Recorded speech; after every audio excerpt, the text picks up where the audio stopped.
السلام عليكم.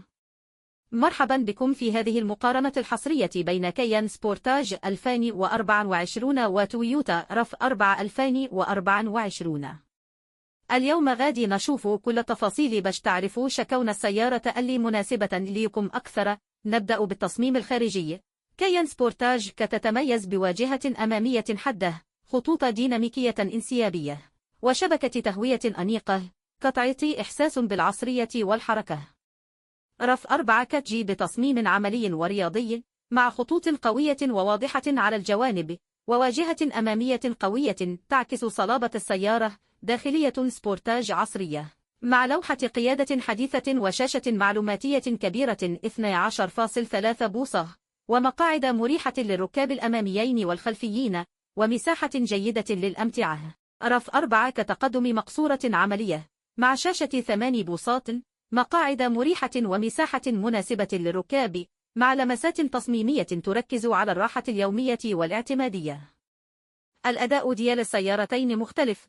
كيان سبورتاج مزودة بمحرك 1.6 لتر هاجين بقوة 169 حصان، دفع أمامي، استهلاك وقود اقتصادي. RAV4 فيها محرك 2.5 لتر هاجين بقوة 219 حصان، ودفع أمامي أو رباعي اختياري، مما يعطيها قدرة أكبر على الطرق الوعرة.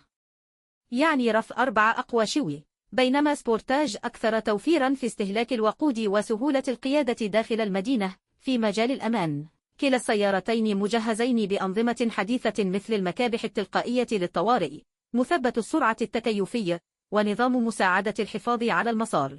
سبورتاج تقدم ضمان 7 سنوات، وهذا ميزة كبيرة للسلامة والاطمئنان، بينما RAV4 معروفة بموثوقيتها الطويلة واعتماديتها في الاستخدام اليومي وعلى المدى الطويل.